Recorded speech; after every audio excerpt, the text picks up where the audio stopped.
Hi, and welcome to my podcast. From 1998 until 2006, I spent a lot of time in Germany working towards an international worship event at the Olympic Stadium in Berlin.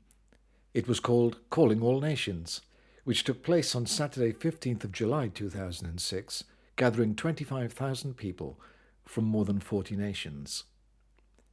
The title of the event came from a visit I made to the stadium in 1998 with my good friend Les Moyer. Inscribed on the bell that was rung at the start of the 1936 Olympic Games are the words, "I summon the youth of the world." We thought it would be wonderful to call the youth of the world once again to Berlin, but not for sport and the propaganda of a master race.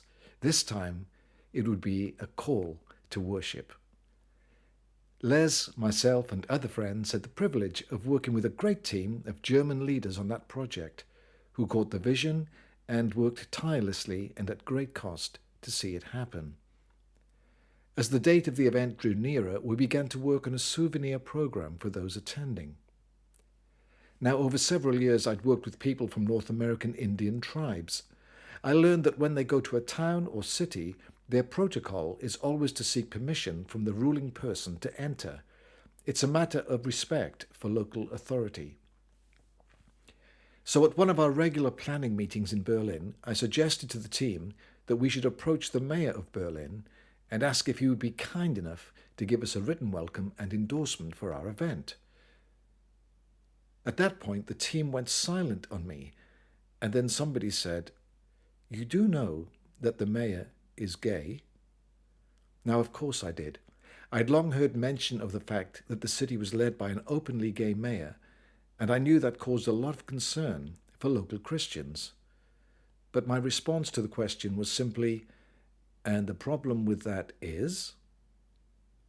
I reminded the team of Romans 13, verse 1, which tells us everyone must submit to governing authorities, for all authority comes from God, and those in positions of authority have been placed there by God.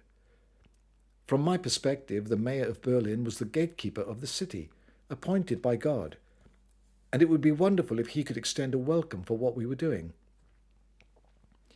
The team understood where I was coming from and said they would be happy to have a greeting and welcome from the mayor of Berlin if there was also one from the Archbishop of Berlin. I was very happy with that. Great to have a welcome from both these leaders. The mayor of Berlin responded with a wonderful endorsement of our event and a welcome to visitors coming to the city. This is an excerpt of what he wrote to us. Berlin cordially welcomes all the participants of Calling All Nations at the Olympic Stadium. Berlin is an international and cosmopolitan city, so I am happy that only 6 days after the Soccer World Cup final, we again are hosting many people coming from nearby and from far away. This time the enthusiasm does not come about from the soccer lawn, but from the message of Christ, a message of peace. Calling All Nations invites people for common prayer, music, and mutual communication. In this spirit, I present my compliments to welcoming the participants of Calling All Nations. May this day at the Olympic Stadium be a visible sign of peace and tolerance. Wow! What a welcome!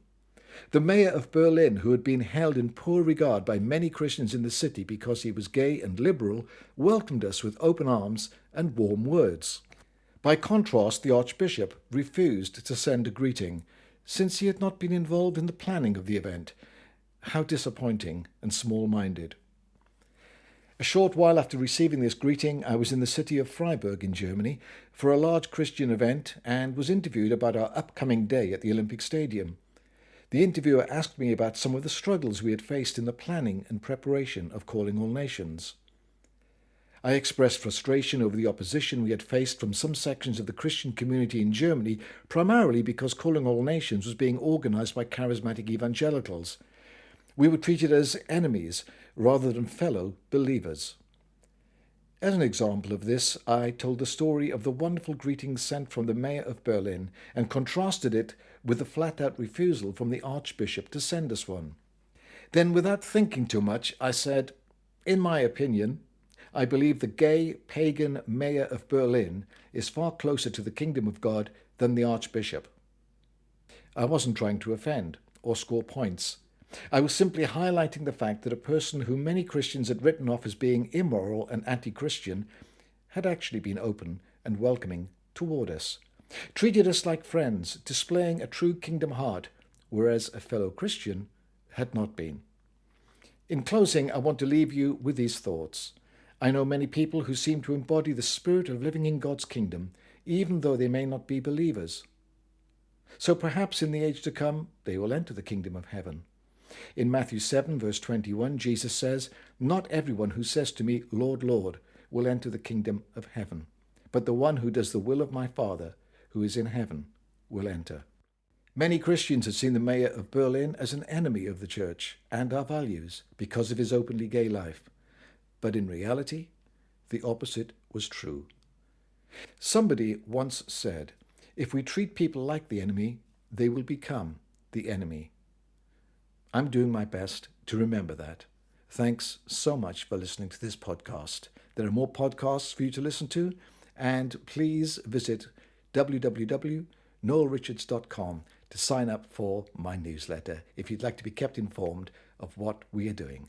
Thank you once again.